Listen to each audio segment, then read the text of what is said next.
우리 잠깐 기도하고 말씀 생각하도록 하겠습니다. 사랑과 은혜가 풍성하신 하나님 아버지 감사합니다. 늘 말씀을 사모하며 말씀 속에 살아가는 저희들이 되게 하옵소서. 험한 세상 살아갈 때 하나님의 말씀 기준으로 삼고 말씀 붙들고 믿음으로 승리하게 하옵소서. 이 시간도 말씀을 통해서 30배, 60배, 100배 아름다운 결실들을 하게 하옵소서. 예수님 이름으로 기도드리옵나이다. 아멘. 여러분들 어떻게 지내셨습니까? 오늘 제목이 놀라운 하나님의 은혜입니다. 필립 얀시라는 기독교 작가가 있습니다. 그분은 놀라운 하나님의 은혜라는 제목의 책을 썼습니다. 그분은 이렇게 책에서 얘기합니다. 은혜가 메마른 비은혜의 세상에 필요한 마지막 최고의 단어는 은혜다. 이렇게 얘기를 했습니다. 은혜가 메마른 그 비은혜의 세상에 정말 꼭 필요한 마지막 최고의 단어는 은혜다. 이렇게 얘기했습니다. 은혜라는 단어를 생각하면 우리들 가슴이 감동이 오지 않습니까? 벅차오르지 않습니까? 은혜, 하나님의 은혜. 은혜라는 말은요, 로마서 4장에 보면 아주 잘 정의해 놓았습니다. 일한 것이 없이 받는 삭, 이게 바로 은혜라는 겁니다. 일한 것이 없는데 그냥 거저 주신 거, 이게 바로 은혜라는 겁니다. 그렇다 해서 이건 아주 값싼 싸구려를 가리키는 건 아닙니다.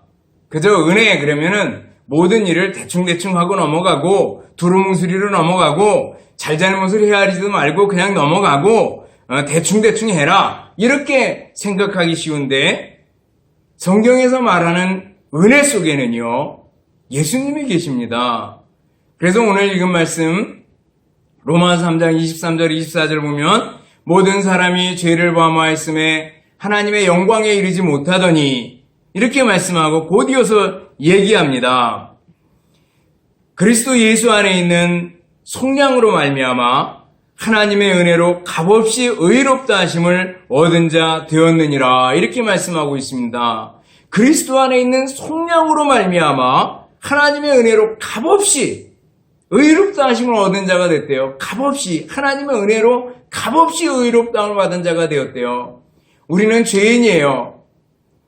모든 사람이 죄를 범하였으며 하나님의 영광에 이르지 못하더니 하나님의 영광에 이를 수가 없습니다. 돈이나 공로나 자격이나 그 어떤 것으로도 하나님의 영광에 이를 수가 없습니다. 하나님께 도달할 수가 없습니다. 그런데 하나님의 은혜로 값없이 우리를 의롭다고 해주셨대요. 그러면서 그 앞에 뭐라 그랬어요? 그리스도 예수의 속량으로 말미암아 예수님의 속량이래요. 속량이라는 것은 그 노예를 옛날에 노예가 있었잖아요. 노예를 값주고 사서 해방시켜주는 거, 값주고 사는 거 이게 바로 속량입니다. 그런 의미에서 은혜라는 것은 값없이 우리에게 주어지는 의지만 그 은혜를 숫자로 계량화시킨다면 무한대라는 겁니다. 무한대예요. 왜요? 그 아들 독생자 예수 그리스도의 피로 값주고 사신 것이기 때문에 그렇습니다. 예수님의 피값이 들어가 있고 그 피값을 치르고 우리를 사셨다는 겁니다. 예수님의 피로 우리가 죄인이었는데 그 피로 의롭다함을 얻게 되었다라는 겁니다. 그러므로 우리는 하나님의 은혜를 생각할 때 감사할 것밖에 없습니다. 나 같은 죄인 살리신 그 은혜 놀라와 정말 주님의 은혜가 놀랍지 않습니까? 주님의 은혜가 감사하지 않습니까? 바로 우리가 예수님 믿음으로 의롭다함을 얻습니다. 이것이 칭의의 구원이라면 계속해서 이어지는 죽을 때까지 이어지는 정화의 구원은 우리의 삶의 모든 부분을 다 포함합니다. 그 모든 삶 속에서 하나님의 은혜가 필요하다라는 거죠. 여러분들 우리가 예수님을 믿고 의롭다함을 받는데 또 우리가 이 세상 살아가는데 하나님의 은혜가 반드시 필요합니다. 여러분들 하나님의 은혜를 받아 누리는 여러분들이 될 수 있기를 바라겠습니다. 그러면 은혜가 없는 세상, 비은혜의 세상은 어떤 세상일까? 비참하고 메마르고 참담합니다. 건조합니다. 예레미야 선지자가 선포합니다. 여호와께서 이와 같이 말씀하시니 무릇 사람을 믿으며 육신으로 그의 힘을 삼고 마음이 여호와에게서 떠난 그 사람은 저주를 받을 것이라. 마음이 여호와에게서 떠나 있대요. 비은혜의 세상입니다. 육신으로 자기의 힘을 삼는데요. 자기의 권력, 자기의 힘, 이런 것들 힘으로 삼는데요. 그리고 무릇 사람을 믿는데요. 그는 어떻습니까? 그는 사막의 떨기나무 같아서 좋은 일이 오는 것을 보지 못하고 광야 간조한 곳, 건건한 땅, 사람이 살지 않는 땅에 살리라 이렇게 말씀하고 있습니다. 메마르고 건조하고 외롭고 힘들다는 거예요. 비은혜의 세상입니다. 하나님이 없는 곳, 하나님의 은혜가 없는 곳에 하나님이 없습니다. 당연히 이기심과 교만과 포악함과 부패가 팽배합니다. 시기와 질투, 다툼과 전쟁, 원망과 불평이 가득합니다. 관용과 용서를 찾을 수가 없습니다. 그래서 사막에 자라난 떨기나무같이 메마르고 건조하다고 말씀하고 있어요. 비은혜의 세상입니다. 비은혜의 마음입니다. 은혜가 없는 사람의 모습입니다. 바리새인들을 보세요. 바리새인들은 자기들이 하나님을 잘 섬긴다고 생각을 했습니다. 그리고 굉장히 거룩하게 보이기까지 했습니다. 근데 예수님께 엄청나게 많이 야단을 맞잖아요. 외식하는 자들아, 평토장한 무덤 같으니 독사의 새끼들아, 이렇게 많이 야단을 맞습니다. 그들이 기도도 많이 했습니다. 구제도 많이 했습니다. 금식도 많이 했습니다. 근데 예수님께 그렇게 많이 야단을 맞은 이유는 뭡니까? 자기 의에 도취되어 있었습니다. 하나님보다는 사람에게 보이려고 의의를 행했습니다. 다른 사람에 대해서는 굉장히 엄격하고 자기에 대해서는 굉장히 관대한 바리새인들이었던 것을 볼 수가 있습니다. 바리새인들, 그들의 모습은 신앙생활을 한다고 열심히 하고 아주 힘을 내서 하는 것 같지만 그러나 정말 메마른 하나님과의 관계가 떨어져 버린 그런 상태에 있었다라는 거예요. 혹 우리들이 그런 모습을 아닌지 돌이켜보시기 바랍니다. 은혜가 없는 마음, 은혜가 없는 세상은 그렇습니다. 처음에 말씀드린 필립 얀시의 책을 말씀드렸는데 이 책 속에 예화 하나가 나옵니다. 데이지라는 여성이 있었습니다.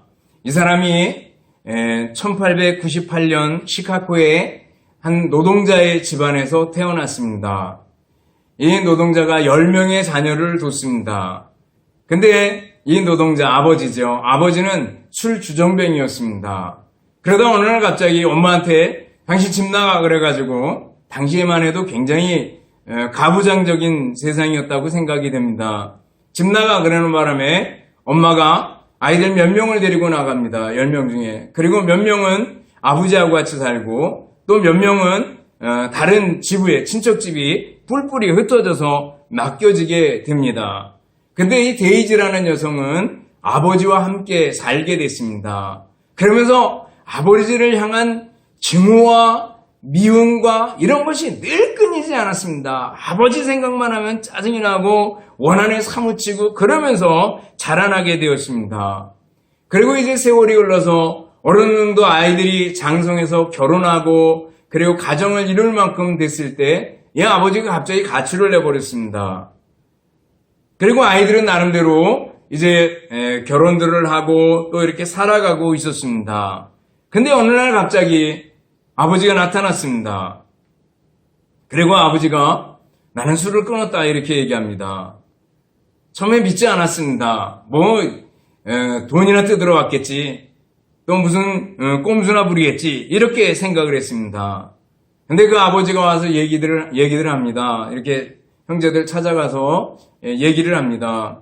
내가 술을 끊었다. 어느 날 구세군에서 운영하는 구제센터에 식권 타러 갔다가 식권 타기 전에 예배드리라 그래서 예배드리다가 내가 예수님을 만나게 됐고 은혜를 체험하게 됐고 그리고 나서 그 이후에 술을 끊게 되었다. 그리고 요즘은 성경 공부도 하고 기도도 한다. 이렇게 얘기를 했습니다. 자녀들이 처음에 믿지 않다가 나중에 차츰차츰 이제 아버지를 수용하게 됐습니다. 그러나 함께 살았던 데이지만은 아버지를 용서할 수가 없었습니다. 끝까지 아버지를 받아들이지 않습니다. 그리고 아버지를 외면했습니다. 더 이상 아버지를 만나지도 않았습니다. 아버지는 8집 건너 있는 8집 지나면 있는 데이지 언니 집에서 살았습니다. 그러다가 5년 정도 지난 후에 아버지가 임종을 맞게 되었습니다. 임종 전에 한 아이가 문에 들어옵니다. 다 죽어가는데. 근데 데이지예요. 데이지하고 너무 똑 닮았어요. 그래가지고 데이지야 네가 드디어 왔구나 그러면서 마지막 숨을 몰아쉬기 직전에 그 데이지를 보고 너무너무 고마워했습니다. 그리고 아버지는 죽었습니다. 근데 다른 사람들은 아무도 그 말을 못했습니다. 그 문에 들어온 아이가 데이지의 딸이었다는 것을, 데이지와 너무나도 똑 닮은 딸이었는데 그 딸을 아버지는 데이지라고 착각했던 겁니다. 어쨌거나 이 데이지가 다시 이제 결혼을 해가지고 6명의 자녀를 두었습니다. 그 중에 그 딸이 마가렛이란 딸이 있었습니다. 데이지는 아버지하고 아주 척진 상태에 있었기 때문에 아버지를 싫어했기 때문에 술을 입에 대지도 않았습니다. 그리고 굉장히 대신에 엄격했습니다. 아니 흉포할 정도로 엄격했습니다. 그리고 자녀들에게 실수에 대해서 도저히 용납해주지를 않습니다. 포악하게 대하고 엄격하게 대했습니다. 그러다가 아이들이 어쩌다가 실수라도 하면은 어쩌다 이 멍청한 새끼들이 나왔냐? 내 인생을 깡그리 망쳐놓은 새끼들 그러면서 막 욕하고 악담을 퍼부으면서도 그러면서 자기는 굉장히 잘한다고 생각을 했습니다. 자녀들이 내가 잘못했어요 이렇게 얘기하면 잘못했다는 게 말이 되냐? 잘못인 줄 알았으면 처음부터 하지 말았어야지 이렇게 항상 야단치고 있었습니다.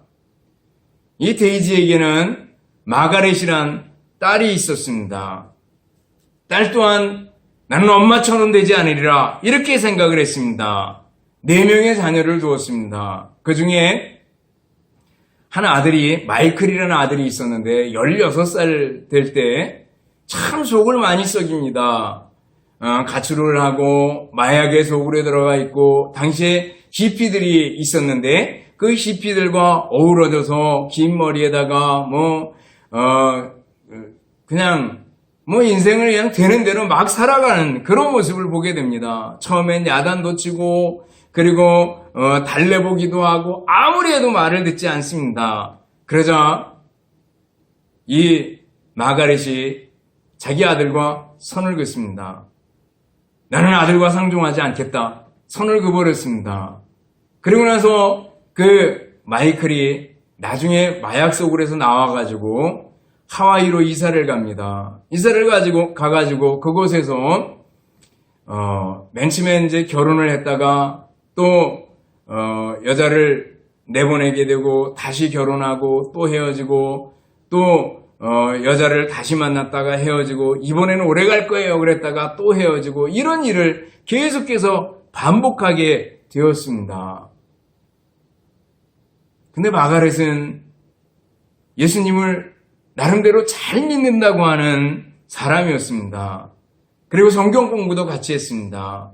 그리고 성경 공부 모임에서 같이 공부를 하다가 당자의 얘기가 나오면 어떻게 받아들일 거냐고 물어볼 거 아니에요. 그러면은 하나님은 이 죄에 대해서 반드시 벌하시는 분이야 이렇게 늘 얘기를 했습니다. 인간에게는 자유의지가 있어요. 도덕적인 책임을 반드시 져야 해요. 그리고 아들 생각을 합니다. 그 녀석은 무릎을 꿇고 기어 들어와야 해요. 회개해야 돼요. 이게 예수님 말씀의 요지예요. 그러면서 하나님의 말씀을 자기 나름대로 해석해서 굉장히 단호하게 지냈다고 얘기를 합니다. 여러분들, 우리들은 어떻습니까? 하나님의 말씀을 인용하고 예수님을 잘 믿는다고 하면서 마가렛처럼 단호하지는 않습니까? 다른 사람에 대해서 매우 엄격하지는 않습니까?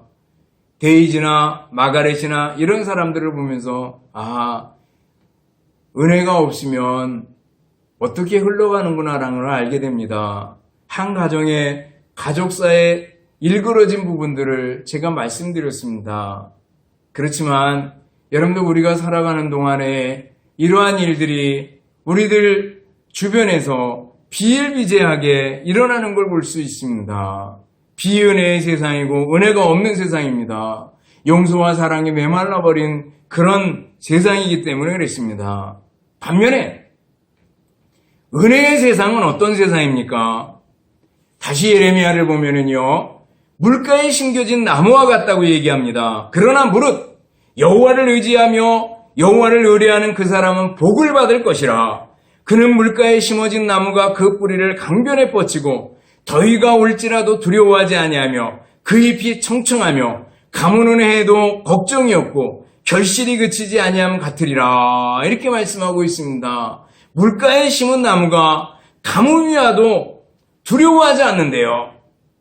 뿌리를 강가에 뻗치고 있기 때문에 잎이 청청하고 가뭄은 해도 걱정이 없고 결실이 그치지 않는다고 말씀하고 있습니다. 은혜가 있는 세상입니다. 은혜가 있는 곳에 서로 짐을 집니다. 피차 복종함이 있습니다. 은혜가 있는 곳에 감사와 기쁨이 있습니다. 평화와 용서가 있습니다. 빌레몬이 도망친 노예를 어떻게 대했을까? 바울사도는 빌레몬을 쓰면서 빌레몬에게 도망친 노예 오네시모를 용서하도록 하여라, 이렇게 편지를 써줍니다. 빌레몬서입니다. 그 편지를 받은 빌레몬은 어떻게 했을까? 오네시모를 받아들였겠죠. 용서해 줬겠죠. 그 결과가 성경에 딱 기록된 건 아니지만 하나님의 은혜가 머문 곳에 용서해 줬을 거라고 생각이 됩니다. 예수님께서 수가성 여인을 찾아갑니다. 은혜입니다.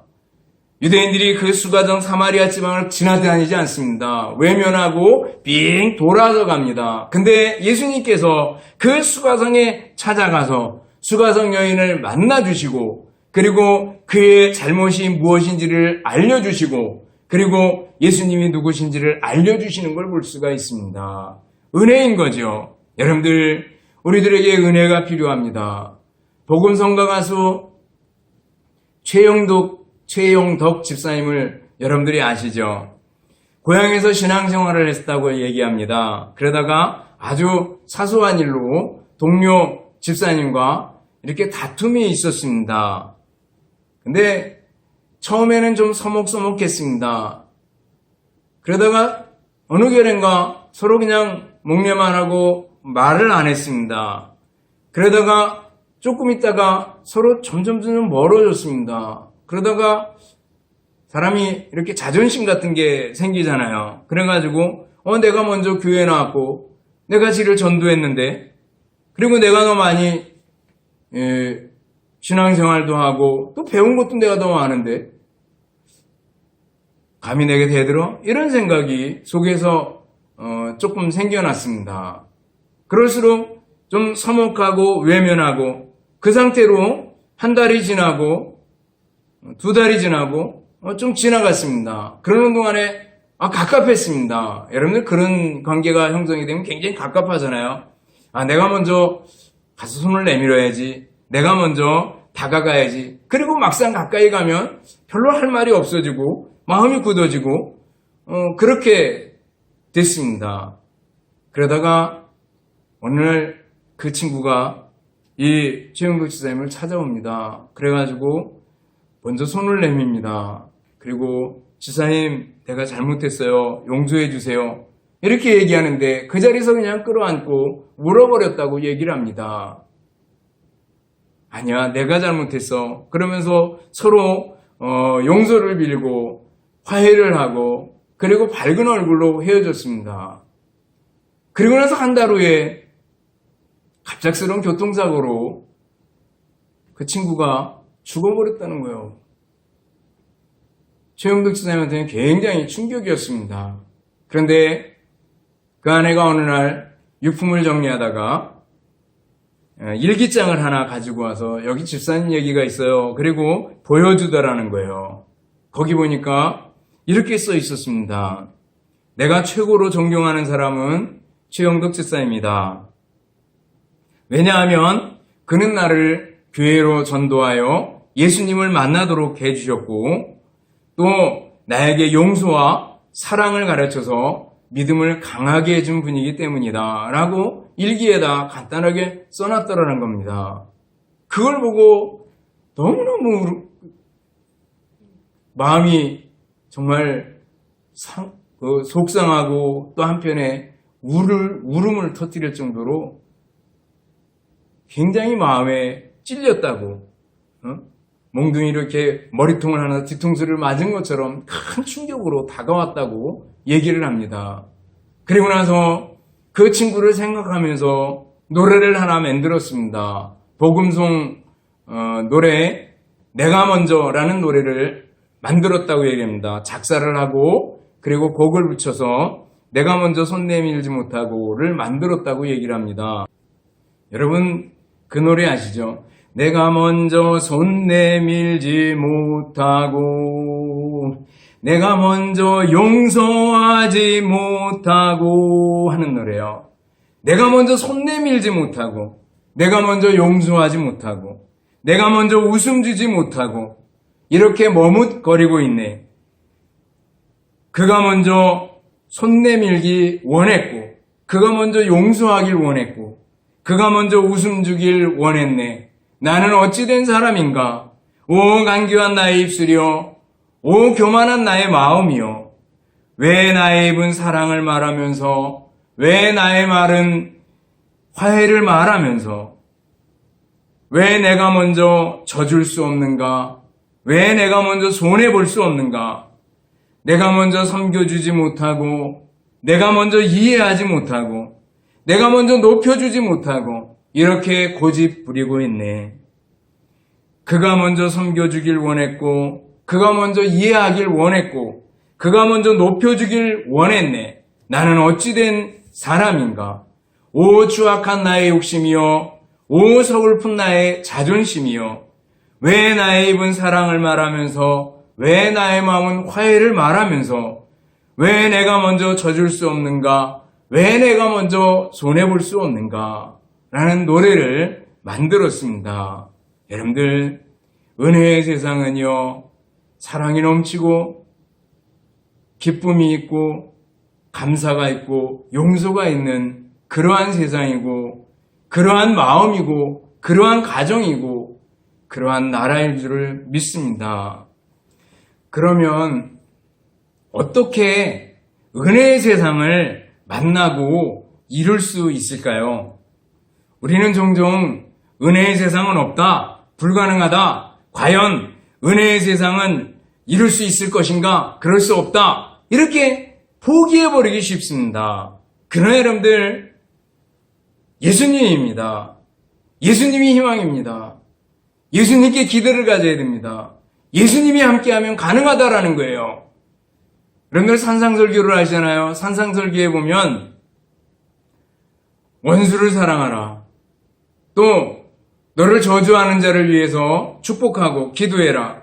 오른뺨을 때리면 왼뺨도 돌려대라. 이런 말씀들 도저히 우리는 감당할 수가 없는 겁니다. 인간 스스로의 힘으로 어떻게 감당하겠어요? 그렇지만 예수님께서 산상설교 첫 마디가 뭐예요? 심령이 가난한 자는 복이 있나니 천국이 저희 것이며 애통하는 자는 복이 있나니 저희가 위로를 얻을 것이며 이렇게 말씀하잖아요. 바로 심령이 가난한 자로 애통하는 자로 내려가서 자기를 포기하고 성령님의 도우심을 구함으로 산상설교를 이루어나갈 수 있습니다. 마찬가지로 은혜의 세상을 만나고 이루려면 예수님께 대한 기대를 가지고 예수님께 희망을 가지고 예수님께 소망을 가지고 예수님을 믿어야 된다라는 거예요. 여러분들 예수님께 대한 믿음을 가질 수 있기를 바랍니다. 예수님은 전능하신 하나님이십니다. 능히 모든 사람과 상황과 현실을 바꿔놓을 수 있는 분이 예수님입니다. 물이 변하여 포도주가 되게 만드신 분이 예수님이십니다. 세상이 온통 뒤죽박죽된 것 같지만 우리 예수님의 손길이 닿을 때 변화될 수 있습니다. 복음의 박해자였던 사울을 바꿔서 전도자 바울로 만들어 놓으신 분이 예수님입니다. 삭개오는 돈을 모을 줄만 아는 사람이었는데 예수님과 만난 후에 베풀어주는 사람으로 바꿔지게 됩니다. 예수님은 능히 나를 바꾸실 분입니다. 나의 가정과 나의 환경을 바꾸실 분입니다. 예수님은 우리 나라를 바꾸실 분입니다. 우리 예수님은 우리들이 속한 공동체를 능히 바꿔놓으실 수 있는 분이 예수님이십니다. 우리는 예수님께 소망을 두고 살아야 됩니다. 예수님께 기대를 가지고 살아야 됩니다. 믿음의 주요 또 온전케 하시는 인 예수를 바라보자 이렇게 말씀하고 있습니다. 여러분들 예수님이 다스리는 곳 그것이 바로 천국이라 그랬잖아요. 그것이 바로 하나님 나라입니다. 그것이 바로 은혜의 세상입니다. 예수님이 다스리는 내 마음 그곳이 천국이요 하나님 나라입니다. 예수님의 통치가 있는 가정 그것이 바로 천국입니다. 예수님의 통치가 있는 나라 그것이 바로 천국이다라는 거예요. 여러분들 예수님의 다스림과 예수님의 통치를 추구하고 나아가는 우리들이 되어야 됩니다. 그리고 회개해야 됩니다. 회개하는 게 중요합니다. 주님은 상한 심령과 통회하는 심령 원하십니다. 시편 51편 또 시편 32편을 보면 다윗의 회개의 노래가 나옵니다. 우슬초로 나를 정결하게 하소서 내가 정하리이다. 나의 죄를 씻어주소서 눈보다 해리이다. 내 얼굴을 내 죄에서 돌이키시고 내 모든 죄악을 지워주소서. 하나님이여 내 속에 정한 마음을 창조하시고 내 안에 정직한 영을 새롭게 하소서. 주님의 손길을 기다리면서 주님을 등진 상태에서 주님께로 돌아서는 겁니다. 유턴이라 그랬습니다. 회개하는 겁니다. 탕자가 아버지를 생각하고 그 자리에서 벌떡 일어나서 아버지에게로 걸어가는 거 이게 바로 회개라 그랬습니다. 우리는 하나님께로 얼굴을 향하고 하나님께로 돌아서야 됩니다. 하나님 없이 살아왔습니까? 예수 그리스도의 통치 없이도 나 스스로 잘 살 것 같았습니까? 이제는 하나님께로 얼굴을 돌이켜야 합니다. 그리고 은혜의 세상을 만나고 이루려면 우리들이 기도해야 합니다. 기도해야 합니다. 예수님 의지하고 예수님 이름으로 기도해야 합니다. 그래야지 은혜의 세상을 이뤄나갈 수 있습니다. 우리의 기도 생활이 조금이라도 느슨해졌다면 다시 한번 허리끈을 조일 수 있기를 바라겠습니다. 히브리서 4장 14절부터 16절까지 쭉 보면 예수님은 대제사장이래요. 하나님과 우리 사이에 중보자가 되시는 거죠. 그리고 우리의 연약함을 체유를 하셨대요. 체험하셨대요. 그래서 우리의 연약함을 잘 아신대요. 그렇지만 죄는 없으신 분이다 라고 얘기를 합니다. 그러고 나서 16절에 하시는 말씀이 뭐예요? 때를 따라 돕는 은혜를 얻기 위하여 긍휼하심을 받고 때를 따라 돕는 은혜를 얻기 위하여 은혜의 보좌 앞에 담대히 나아갈 것이니라 이렇게 말씀하고 있습니다. 그러므로 우리가 긍휼하심을 받고 때를 따라 돕는 은혜를 얻기 위하여 은혜의 보좌 앞에 담대히 나아갈 것이니라. 은혜의 보좌 하나님이죠. 하나님 앞에 나아가래요. 어떻게 해요? 기도로 나아갑니다. 은혜의 보좌 앞에 무엇을 얻기 위해서요? 때를 따라 돕는 은혜를 얻기 위해서. 때를 따라 돕는 은혜가 우리들에게 필요하지 않습니까? 하나님의 긍휼이 불쌍히 여기심이 우리에게 필요하지 않습니까? 때를 따라 돕는 은혜를 생각해 보셔요. 성장의 때 하나님의 은혜가 필요합니다. 때가 돼서 결혼할 때 하나님의 은혜가 필요합니다. 가정을 이루고 갖고 나갈 때 하나님의 은혜가 필요합니다. 직장 생활을 하고 경제 생활을 나갈 때 하나님의 은혜가 필요합니다. 아니, 우리가 병들었을 때 하나님의 은혜가 필요합니다. 우리가 죽음의 자리에서 하나님의 은혜가 필요합니다. 어느 때든지 순간순간 숨쉬는 순간마다 날마다 숨쉬는 순간마다 하나님의 은혜가 필요하지 않습니까? 그렇다면 기도해야 합니다. 때를 따라 돕는 은혜를 얻기 위하여 은혜의 보좌 앞에 담대히 나아갈 것이니라. 믿습니까? 기도해야 합니다. 그리고 마지막으로 용서해야 됩니다.